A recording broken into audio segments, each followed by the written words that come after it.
Dan kemudian ya ketahuan Mas Hersu bahwa Kombes Budi Hermanto itu ini kan masih perwira menengah ya Mas Hersu ya. Iyalah. Dan kemudian ya ini dikulik Mas Hersu rame banget di media sosial soal kekayaan seorang Kombes yang mencapai 52 miliar 500 jutaan tersebut.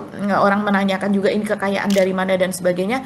Apalagi sekarang ini sedang reformasi Polri, maka kemudian salah satu pengamat yaitu Direktur Eksekutif dari Center for Budget Analysis atau analis begitu ya, CBA Uco Skygaravi. Ini memang dia sebagai pengamat dan sering menganalisa dan analisanya ini detil banget kayaknya. Dia menganalisa soal kekayaan yang dimiliki oleh atau Budi Hermanto tersebut. Jadi menurut dia sangat mustahil jika angka tersebut dihasilkan dari menabung sebagai gajinya. Jadi ini pasti berasal dari sumber-sumber lain gitu.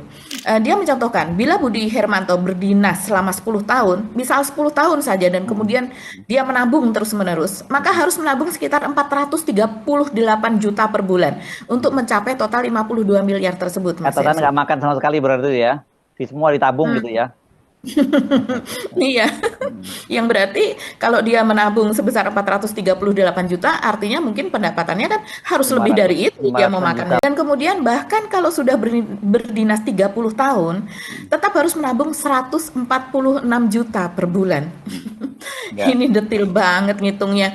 Dan kemudian yang paling fantastis, kalaupun berusia panjang dan Mm. tetap berdinas begitu Mm. ya, dengan waktu dinas 200 tahun, Mm. seorang tamen atau perwira menengah baru bisa menabung gaji 21 juta per bulan untuk memperoleh harta kekayaan dengan angka 52 miliar Ya. sebagaimana halnya kekayaan Budi Hermanto tersebut. Mm, mm, mm. Jadi ini menarik Ya. banget ya. Ya, ya. Karena kalau saya lihat dia ini kan lulusan Akpol tahun 2000. Jadi artinya baru Mhm, 25 tahun lah dia berdinas. mhm. Dengan asumsi pendapatannya rata mulai dari pangkat Letnan 2 sampai ke Kombes, berapa ini? 150-an juta lebih dong dia per bulan harus dapatnya ya.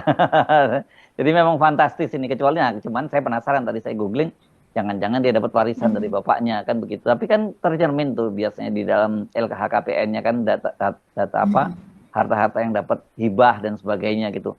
Tapi juga kita Betul. tahu kok ya bahkan laporan di LHKPN itu jauh lebih kecil biasanya rata-rata dibandingkan dengan angka yang sesungguhnya.